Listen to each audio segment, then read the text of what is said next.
এক ছিল পাহাড় ঘেরা এক ছোট্ট রাজ্য, নাম তার রূপনগর।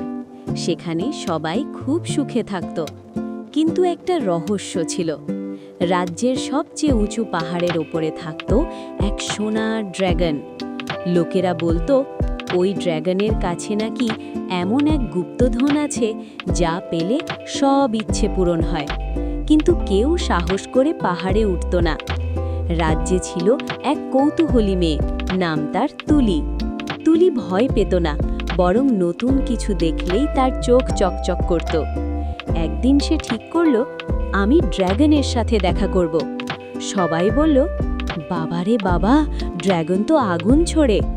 তুলি বলল, আগুন ছোড়ে তো কি হয়েছে, কথা বললে হয়তো বন্ধু হবে। পাহাড়ে উঠতে লাগলো তুলি। ওপরে গিয়ে দেখে এক বিশাল সোনালী ড্র্যাগন চুপচাপ বসে আছে। ড্র্যাগন গম্ভীর গলায় বলল, কে এলে আমার কাছে? তুলি কাঁপলেও বলল, আমি তুলি, আমি গুপ্তধন চাই না, আমি শুধু জানতে চাই তুমি একা কেন থাকো। ড্র্যাগন অবাক, কেউ আগে কখনো তার কাছে ধন চায়নি। সবাই ভয় পেয়েছে। ড্র্যাগন দীর্ঘশ্বাস ফেলল, আমি আগুন ছুরি বলে সবাই ভয় পায়, তাই আমি একা।